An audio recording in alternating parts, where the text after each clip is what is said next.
Éternel, défends-moi contre mes adversaires. Combats ceux qui me combattent. Saisis le petit et le grand bouclier, et lève-toi pour me secourir. Brandis la lance et le javelot contre mes persécuteurs. Dis à mon âme, je suis ton salut. Psaume chapitre 35, versets 1 à 3. Frères et sœurs, nous ne devons jamais hésiter à nous en remettre au Seigneur lors des combats que nous devons mener. Le psalmiste l'a bien compris lorsqu'il déclare « Combat ceux qui me combattent ». Saisis le petit et le grand bouclier et lève-toi pour me secourir. Qui mieux que Dieu pour combattre? Il nous faut comprendre que ce combat est spirituel et que c'est le meilleur moyen de mettre en action notre foi pour voir exploser la puissance et la gloire de Dieu. Nous sommes portés par une puissance divine que les païens n'ont pas.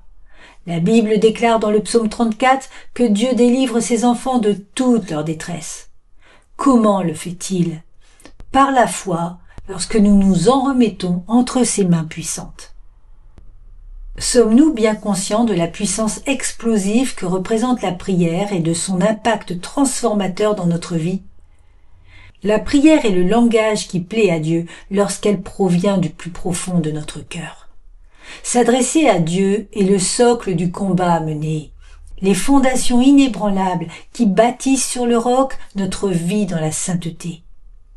La Bible est la preuve irréfutable que demander à Dieu de combattre ceux qui nous combattent plaît infiniment au Seigneur, et que ce combat-là, il le mène avec son amour infini et sa toute-puissance. Rappelons que les nés de nouveau en Christ sont les enfants de Dieu, et qu'il est le Père dont rien ne peut ravir de la main.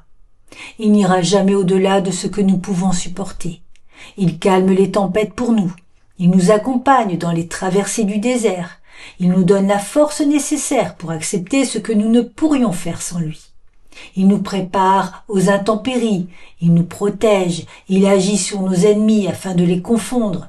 Il est parfait et sa perfection nous illumine toujours de sa gloire radieuse.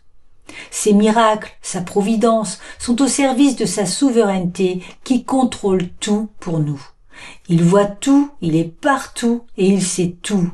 C'est pourquoi nous pouvons lui faire une totale confiance. Nous devons toujours nous adresser à lui face à l'épreuve avec ce cri divin. Combat ceux qui me combattent, saisis le petit et le grand bouclier, et lève-toi pour me secourir, brandis la lance et le javelot contre mes persécuteurs. Notre Père céleste est formel. Il nous demande de nous en remettre à lui, avec cette promesse éternelle. Que dirons-nous donc à l'égard de ces choses? Si Dieu est pour nous, qui sera contre nous?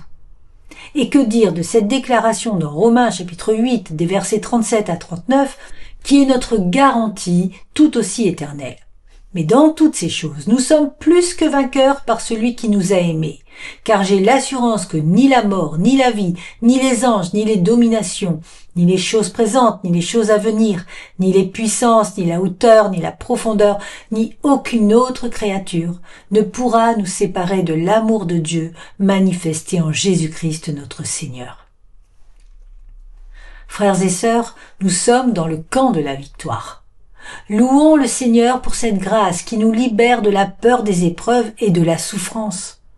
Tournons-nous vers celui qui nous offre en toutes choses la victoire triomphante. Jésus a tout accompli à la croix pour ses élus.